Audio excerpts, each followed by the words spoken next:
네, 반갑습니다. 4월 11일 금요일 마감 시간입니다. 자, 오늘은 코스닥이 2% 상승하면서 마무리가 됐습니다. 자, 오늘은 어제의 서력을 코스닥이 좀 해준 것 같죠? 어제는 코스피가 더 강하게 상승했는데 오늘은 코스닥이 더 강하게 올랐습니다. 자, 그러다 보니까 대형주들은 좀 침체되는 모습이 좀 보여졌고요. 개별주 위주로, 중소형주 위주로 강세 흐름이 나타났습니다. 특히 바이오 종목군들 코스닥을 강하게 끌어올린 주역이었죠. 그리고 조선주, 방산주 이런 것들이 강하게 상승하면서 집중적인 또 이제 신고가 다시 내보려고 하는 움직임들 보여주고 있습니다. 일단 조선 같은 경우는 뭐 잘 아시다시피 미국에서 조선 동맹 이쪽에 대한 이야기가 나오면서 강세를 좀 이끌었고요. 방산 같은 경우나 뭐 이런 부분들도 다 같이 상승하는 모습이 좀 있었습니다. 자, 그다음에 자동차와 2차 전지는 약세를 보였는데 자동차 같은 경우는 관세 유예 때문에 오히려 더 손해를 보고 있다 이런 얘기가 나오는 거죠. 무슨 얘기냐면 관세가 유예가 되면서 자동차 관세는 미리 진행이 됐었잖아요. 이 부분들이 얘는 유예되지 않았다 이렇게 얘기가 나오는 거죠. 그래서 자동차들이 약세를 보였고 2차 전지랑 또 자동차를 같이 묶어서 약세를 보였었던 이유는 유럽, EU가 중국 그 전기차와 이제 그 관세 부분들을 이제 그 없애는 쪽으로 한번 가보자. 뭐 이런 협상을 하고 있다고 합니다.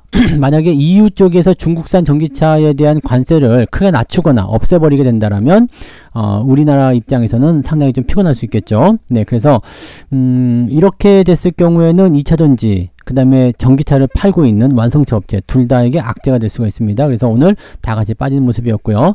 외국인들은 전차 군단에 대한 매도가 나왔어요. 그래서 삼성전자, 하이닉스, 현대차, 기아차 이렇게 쭈르륵 팔아먹는 모습이었는데 뭐 자동차는 그렇다 치고요. 대형주들 쪽에서는 이제 오늘 코스닥 쪽이 강세를 보이다 보니까 그쪽으로 우르르 몰려갔을 것이다 판단되죠. 그래서 여기 수급이 계속 왔다 갔다 하는 거예요. 대형주 갔다가 중소형주 갔다가 또 다시 넘어와서 이쪽으로 갔다가 막 그렇게 되는 거거든요. 그래서 지금은 이제 바이오 조선 방산이 오늘 올랐다라면 이제 며칠 지나면 또는 뭐 당장 다음 주부터 될 수도 있고요. 조금 지나면 이제 또 다시 대형주로 넘어와서 이쪽이 반등 나가는 형태, 그쪽은 좀 내려가는 형태, 막 이렇게 계속 왔다 갔다 하는 거 잘 알고 계시죠? 그래서 이런 널뛰기를 하고 있기 때문에 쫓아다니지 마시고 그냥 가만히 계시는 게 도움이 된다 이렇게 말씀드릴 수 있겠습니다. 자, 차트 보도록 합니다. 자, 종합주가지수 내용 보시면 코스피 지수는 표면 상황은 굉장히 좋아요. 오늘 고점 마무리된 거예요. 자, 흐름이 굉장히 좋았고 이 조선 방산주들이 시총 상위로 대거 진입을 하게 되면서 삼성전자나 자동차가 내렸음에도 불구하고 주가를 그래도 어느 정도까지는 끌어올리는 모습이 좀 나타났습니다. 자, 조선 방산이 더 강하게 들어오게 된다면 얘네들도 주도주 대열에 들어갈 수가 있어요. 왜냐면 시장을 움직일 수 있다라는 어떤 느낌을 가질 수 있거든요. 근데 지금은 상당히 높은 수준까지 올라갔죠. 왜냐면 다른 종목들이 다 떨어져 있는 상태에서 얘네들이 올라가고 있기 때문에 어느 정도의 이제 파워를 좀 과시할 수 있는 그런 구간이 좀 올 수도 있겠습니다. 자, 그런 형태로 나타나면서 일단 분위기는 좋았습니다. 그리고 여기 지금 아침에 형성됐었던 그 구간도 있죠. 2410포인트 이 자리 넘어서면서 2430까지 올라서서 오늘 모양새는 좋게 마무리되었다. 자, 코스닥 같은 경우는 많이 올랐습니다. 2%대 상승입니다. 아침에 돌파한 이후에 계속 상승을 했어요. 오늘 펩트론 상한가 들어가는 것처럼 바이오 종목군들의 강세를 보이면서 자, 코스닥은 바이오가 다 잡고 있다 보셔도 됩니다. 2차 전지가 좀 나가야 되는 모습이 좀 있었어도 자, 지금 바이오가 거의 꽉 잡고 있기 때문에 바이오 쪽 상승이 코스닥의 강세를 이끌었다라고 보셔도 됩니다. 그래서 그러한 내용들이 오늘 잡혀 있었고요. 그래도 대부분의 종목군들이 오후에 조금씩 투심을 회복하면서 코스닥도 많이 회복이 됐고 코스피도 많이 회복이 됐고 코스닥은 더 많이 올라가고 이런 형태가 나와줘서 전체적인 분위기는 괜찮았던 것 같다고 판단됩니다. 다만 지금 저항대 살짝 진입을 하죠. 코스닥이. 그래서 많이 올라간 것에 대한 또 차익 매도가 나오면 그 다음에는 코스피를 또 끌어올릴 수 있는, 왜냐면 코스닥은 저항대 근접했지만 코스피는 지금 아직 멀리 있거든요. 그러니까 이렇게 되면 또 코스피를 끌고 올라가는 형태가 나타날 수가 있겠죠. 어떤 재료가 나오냐에 따라서 상황이 바뀔 수 있겠습니다만 수급이 계속 왔다리 갔다리 하고 있기 때문에 이 부분들을 잘 체크하셔야 됩니다. 자, 수급 동향 한번 보도록 할게요. 오늘 수급은 코스닥 쪽에서는 외국인 기관 매수 들어왔고요. 코스피 쪽에서는 외국인 기관 매도가 있었습니다. 그리고 금융투자하고 외국인들이 이제 집중적으로 매도를 하긴 했습니다만 다른 쪽에서는 지금 대체적으로 매수가 들어왔거든요. 그러니까 이런 부분들 보시면 전부 다 판 건 아니다. 그리고 매도를 나가긴 했습니다만 대체적으로 이제 삼성전자, 하이닉스를 비롯한 이런 시총 상위에 있는 대형주, 그 다음에 2차 전지까지 포함해가지고 이렇게 팔아먹은 거고요. 조선 방산 쪽으로 집중해서 매수가 들어왔기 때문에 포지션적으로 본다라면은 일단 그쪽이 그 전차 군단과 이제 2차 전지 이런 쪽 포진되어 있는 쪽이 시총이 더 크죠. 그래서 주가는 좀 눌린 형태였고요. 분위기는 좀 끌려 올라간 형태다. 이렇게 보시면 되겠습니다. 수급 동향에서는 외국인들이 계속 팔고 있는 이런 부분들이 뭐 공매도와 연결됐을 수도 있어요. 네, 아직 청산하는 단계가 아니기 때문에 그럴 수도 있겠는데 이런 부분들이 계속적으로 매도 압박으로 작용되기 때문에 이렇게 되면 지수가 못 올라갑니다. 지수가 올라가지 못하면 어떻게 돼요? 종목으로만 집중해서 봐야 되는 그런 형태가 일어날 수 있겠죠. 시장보다 종목, 이런 종목 장세가 일어날 수 있는 가능성이 생긴다. 이런 식으로 판단하시면 됩니다. 자, 시총 상위 종목들 한번 보도록 할게요. 자, 지금 거래소 쪽 살펴보시면 삼성전자가 마이너스 2%로 마무리됐습니다. 뭐 이 정도면 괜찮죠. 어제 6% 올라왔으니까 조금 내려갈 수도 있는 거죠. 자, 하이닉스는 1.3%대 마감됐습니다. 이건 어제 11% 올라왔는데 네, 1.3% 정도면 나쁘지 않습니다. 그래서 이 정도면은 네, 잘 마무리된 것 같아요. 그래서 반도체 쪽은 그렇게까지 큰 문제는 없었다고 생각돼요. 2차 전지 같은 경우도 어제 뭐 11% 올라갔으니까 한 4% 밀릴 수 있다. 뭐 그럴 수 있다 칠 수 있는데 자동차가 문제죠. 네, 자동차가 지금 보면 어제 5% 올라온 거 오늘 그대로 다 빠졌어요. 5%. 기아 같은 경우는 좀 더 많이 빠졌습니다. 네. 요거는 어제 5% 올라왔는데 오늘 7% 빠졌죠. 그러니까 이쪽 부분들이 좀 타격을 많이 받았다 볼 수 있습니다. 근데 얘네들도 지금 보면 추가적으로 더 내려간다는 어떤 포지션보다는 일단 과매도 국면 들어가고 있기 때문에 어느 정도 시점에서 바닥을 잡을 거예요. 자, 자동차하고 이 기아하고 현대차 같은 경우는 배당 매력이 굉장히 높거든요. 그래서 가격이 떨어지면 떨어질수록 뭐가 돼요? 배당 그 수익률이 높아지게 되죠. 지금 82,000원으로 계산하게 되면 올해 배당률이 8%에 이릅니다. 기아가요. 그러니까 여러분들이 생각하기에는 주가가 계속 내려가니까 엿 같아 라고 생각할 수 있겠습니다만 일정 구간 시점에서는 배당 매력도가 높아지게 되고 또 아래쪽 지지가 단단하게 형성되는 구간이 있겠죠. 그 구간이 어디냐면 이제 지금 8만원 조금 더 내리면 이제 76,000 정도 되는데 거의 다 왔다 보시면 되겠죠. 자, 그 라인대에서 이제 지지 반등이 나타날 수 있기 때문에 그 시점에서 한번 공략을 해보시는 것도 나쁘지 않을 것 같아요. 그러니까 8만원 정도 아래도 좀 파고 들어가면 그 시점을 공략하면 이제 기술적 반등이든 아니면 뭐 기대치를 통해서 올라가는 모습이 나타났을 때 배당과 함께 시세 차익을 같이 챙길 수 있는 전략이 나올 수 있습니다. 그래서 그런 부분들이 이제 자동차 쪽에 나오고 있는 것이다 보시면 되겠고, 그 다음에 보시면 이제 조선주들이 올라온 게 보이시죠? 하나오션 6%대 상승. 아직 전고점에 도달은 못했습니다만 손실난 부분들을 거의 대부분 회복을 해주고 있습니다. 여기서 중요하게 생각해야 되는 거, 전고점에서 다시 반등이 나갔습니다만 전고점을 넘어가지 못하면 다시 내려가게 되잖아요. 이때가 중요하거든요. 전고점을 넘지 못한 상태에서 조정이 나오게 되면 굉장한 하락이 일어날 수 있습니다. 그래서 이 부분은 항상 조심해서 보시고, 만약에 전고점을 뚫고 넘어간다라고 한다면 긍정적 기대감을 좀 가져볼 필요는 있을 거예요. 자, 그 다음에 여기 현대중공업 같은 경우도 마찬가지죠. 쭉쭉 올라가고 있는 모습인데 마찬가지예요. 전고점 아직 넘어가지 못했기 때문에 이 시점이 이제 계속 진행이 될 것인지 아니면 다시 떨어질 것인지에 대한 여부는 꼭 확인하고 넘어가셔야 됩니다. 하나 에어로스페이스도 마찬가지 비슷한 단계까지 왔는데 하나 에어로스페이스는 지금 방산주들이 움직이는 모상세가 있기 때문에 이쪽에서 같이 올라가는 모습이 좀 있었을 것 같아요. 자, 이런 협상들이 어떻게 진행될 것인지 한번 살펴볼 필요가 있겠고요. 이번에 과매도 국면까지 들어간 시점에서 여기요, 매도 포인트가 쭉 들어간 시점에서 지지가 되고 반등 나가면서 진행이 됐는데 추가적인 상승이 나오면 또 과매수 들어가죠. 이 구간대에서 크게 벗어나지 못할 것 같기는 한데 당장 빠지진 않으니까 일단은 좀 지켜볼 필요가 있습니다. 근데 많이 올라서 상당히 부담스럽긴 한데 계속해서 올라간다? 자, 일단은 계속적으로 상승하는 모습을 지켜봐야 되겠죠. 자, 일단 5일선, 21선 데드크로스 나왔다가 다시 골든크로스 전환됐기 때문에 추가 상승 여부를 더 지켜보는 게 좋습니다. 자, 그러다 보니까 하나 에어로스페이스가 지금 35조 원까지 올라가면서 조금만 더 올라가 버리면 이제 현대차하고 또 바꿔치기가 되는 것 같아요. 시총이 많이 낮아진 상태이기 때문에 지금 하나 에어로스페이스, 현대중공업, 하나오션 이런 애들이 지금 시총 상위권으로 다 들어와 버렸죠. 이렇게 다 들어와 버리면 어떻게 돼요? 영향력을 행사할 수 있습니다. 뒤쪽으로 넘어가게 되면 여기 또 이제 조선주들도 포함이 된단 말이죠. 한국조선해양도 지금 23위권으로 들어왔죠. 그 다음에 이런 식으로 들어오니까, 자, 이렇게 시총 상위권 종목으로 진입을 하게 되면 얘네들끼리만 뭉쳤을 때 시총 규모가 커져가지고 뭐가 돼요? 얘네들이 움직였을 때 시장이 같이 움직이는, 이게 이제 주도주 형태로 가는 거죠. 그러니까 얘네들이 떨어질 때 이제 망가지는 포인트도 같이 나오겠지만, 자, 지금 예전에 그 2차전지 기억나시죠? 2차전지 종목군들 시총 상위에 딱 박혀있을 때 걔네들이 움직임에 따라서 시장이 들쭉날쭉하는 거, 그런 형태가 만들어진다고 보시면 되는 겁니다. 아직까지는 종목이 3개밖에 안 되기 때문에, 이 15위권 안에 들어간 게 3개밖에 안 되기 때문에 조금은 더 지켜봐야 되긴 하겠습니다만, 시총이 이대로 계속 커지고 다른 종목들이 내려오게 된다면 이제 한화 에어로스페이스 포함한 조선주들이 이제 주도주 역할을 당분간 하게 될 수도 있다. 이렇게 판단하시면 되는 겁니다. 자, 그 다음에 코스닥 쪽 살펴보시면 여기는 뭐 바이오가 꽉 잡고 있습니다. 뭐 더 말할 거 없어요. 펩트론 같은 경우도 이제 신고가, 그 다음에 상한가 들어가는 모습이고요. 뭐 코롱 티슈진도 다시 올라오려고 하고 있고요. 뭐 리가켄 바이오니 뭐 여기 코스닥은 바이오 없으면 안 되나 봐요. 이게 개인들이 일단 좋아하는 모습이기 때문에 그럴 수도 있겠는데 코스닥 쪽은 그냥 바이오가 그냥 다 잡고 들어갑니다. 물론 상승이 막 독단적으로 올라가는 모습은 아니에요. 이 펩트론을 제외하고는 대체적으로 그냥 하락하던 추세에서 반등이 나오는 기술적 반등 정도로 해석이 되는 거지만 오늘 지수를 끌어올린 중요한 요소가 되었다라고 보시면 되겠고 2차전지 약세죠. 네, 2차전지는 아까 전에 말씀드린 대로 전기차의 관세, 유럽 쪽 관세 이해이기 때문에 그렇다고 보시면 되겠습니다.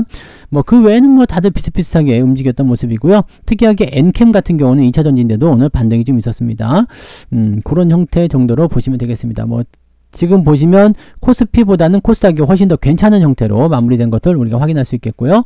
자, 등락 현황 살펴보시면은요, 코스피 쪽 살펴보시면 539개 종목으로 네, 상승 종목이 훨씬 더 많았습니다. 그리고 343개 하락입니다. 그래서 이렇게 되면 상승 종목이 더 많아진 형태로 진행됐고요. 코스닥 같은 경우는 1245개. 와, 오늘 강세장이네요. 그죠? 자, 395개 하락이고요. 이렇게 해서 아침에는 코스피 쪽은 상승 종목이 더 적었었는데 오후가 되면서 많이 바뀌었어요. 그래서 올라간 종목들, 플러스한 종목들이 조금 더 많이 발생이 되었다라고 보시면 되겠습니다.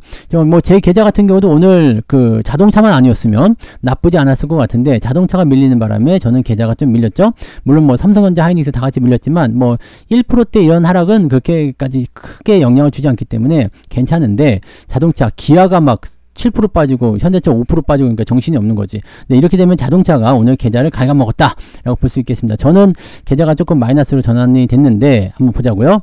자, 상승률 살펴보시면 Y랩, 키다리 스튜디오 이런 것들, 자, 이런 것들 근데 매수하기가 애매한 종목들인데 이렇게 갑자기 치고 올라가면은 좀 애매하죠. 네, 그 다음에 미스터블루 이런 거, 네, 주가 많이 떨어진 것들. 오늘은 근데 약간 중견기업들 많아요. 네, 그러니까 많이 떨어진 종목들이 좀 올라가자라는 식으로 진행이 좀 된 것 같은 그런 느낌이 좀 있습니다. 그래서 상한가 종목이 15개나 됩니다. 굉장히 많이 올라왔죠. 야, 근데 종목들 차트가 대부분 다 이렇게 생겨먹었어요. 그러니까 글쎄, 네, 이게 과연 정상적인 추세인가 라는 생각은 조금 더 해봐야 될 것 같아요. 이거는 지금 단기적 어떤 포지션 때의 어떤 상승인 것 같다 보여지고요. 상승 종목이 굉장히 많습니다. 오늘 9% 이상 올라간 종목은 81개. 와, ETF가 많이 안 보이죠? 그러니까 적어도 70개 정도는 오늘 상승세를 보였다는 얘기죠. 무지하게 많이 올라왔습니다. 그리고 게임주들도 좀 올라가는 모습이 좀 있었어요. 자, 쭉 내려보시면 이제 메디아나까지 해가지고 4.7% 정도 상승하는 모습이 좀 있었고요. 자, 하락률 살펴보시면 대신정보통신, 진양화 이쪽 그 관련한 테마주들은 다 떨어지네요. 네, 슈맥스 홀딩스, 3위기업공사 뭐 등등등으로 해가지고 이제 그 하락률이 좀 진행되는 모습이고요. 9% 이상 하락한 종목은 23개. 여기도 적진 않네요. 근데 ETF가 많아가지고 한 10개 정도가 오늘 하락했을 것 같다 판단됩니다. 내려보니까 2.93. 이거 만만치 않네요. 근데 플러스 1% 정도 나올 수 있다. 자, 오늘은 저는 자동차 때문에 한 1%에서 1.5% 정도 밀린 것 같은데 뭐 막판에 조금 더 올라와서 한 1% 정도 밀렸을 것 같아요. 근데 이거는 조금 네, 안 좋다라고 생각 드네요. 네. 자, 일단은 플러스 1%가 오늘 시장의 평균입니다. 그래서 여러분들 오늘 계좌가 플러스 1% 정도 전후로 나오면 되는 거고요. 자동차 쪽에 비중이 좀 많으신 분들은 오늘은 엿간내 네, 가서 소주 한 잔씩 하셔야 될 것 같은데요. 네. 자, 매매 동향 살펴보도록 하겠습니다. 기관적 움직임에서는요, 하나오션 매수 많이 들어갔고요. 주성 엔지니어링, 이 조선주하고 방산주 쪽 많죠. 그다음에 특히 하나그룹주들 매수 좀 많이 들어와 있고요. 그다음에 하이닉스는 매수를 좀 해줬네요.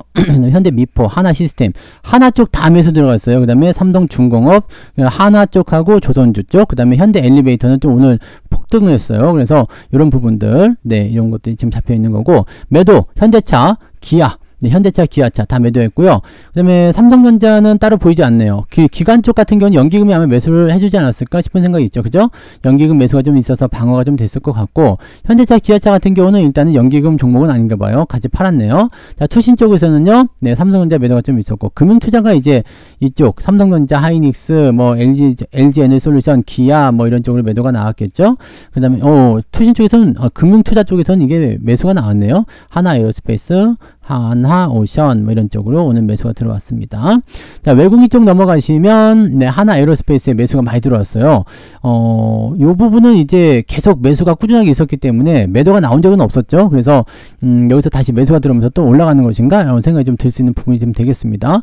펩트론, 그 다음에 ABL 바이오, 요거는 이제 조금 조정을 좀 받을 것 같은 느낌이죠. 계속 말씀드렸죠. 요 구간대에서 추가 상승이 조금 애매해졌다라는 거. 그 다음에 SDI, 이건 또 매수 들어가서 네이버, 현대마린, 네, 현대마린 엔진 요쪽, 네, 원익 IPS 뭐 등등등 이렇게 매수가 좀 들어오긴 했는데 특별하게 눈에 띄는 것도 이제 하나그룹 주겠죠. 그 다음에 매도가 오늘 삼성전자 2천억 순매도, SK하이닉스, 현대차, 기아차 전차 군단만 싹 긁어다가 팔았고요. 다 합치면 한 5천억 정도, 조금 넘네요. 한 6천억 정도 되는 것 같습니다. 요쪽에만 오늘 6천억 갖다 파는 거예요. 오늘 외국인의 전체 매도가 6,600억. 그러니까 그냥 전차 군단으로만 오늘 매도를 다 잡았다라고 보시면 되겠죠. 그 외에 주가가 쭉 시총 상위 종목들 위주로 매도를 좀 들어갔다 보시면 되겠습니다. 자, 그래서 오늘은 이제 대형주를 죽이는 그런 형태로 간 거고, 어제 이제 너무 많이 올랐기 때문이다 라고 볼 수도 있겠죠. 어제 코스피가 6.6%, 코스닥도 어제 근데 많이 올랐어요. 한 6% 올랐잖아요.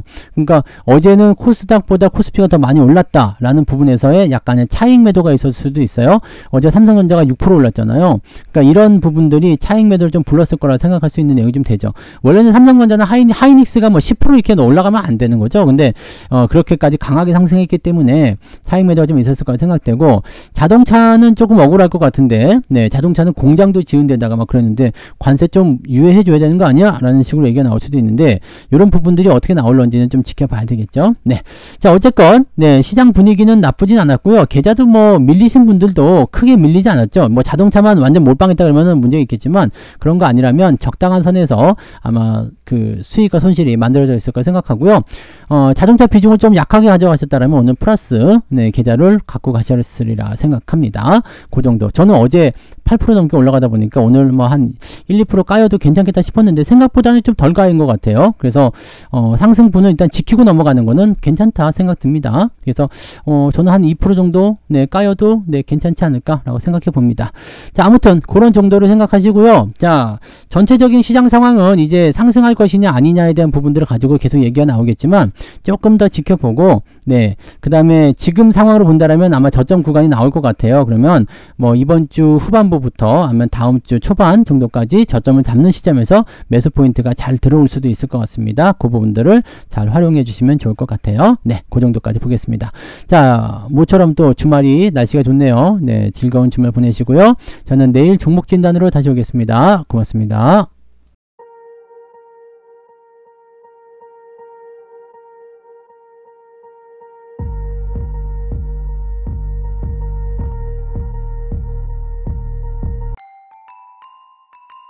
본 방송에서 제공되는 모든 정보는 투자 판단의 참고자료이며 투자의 최종 책임은 본 방송을 이용하는 본인에게 있습니다.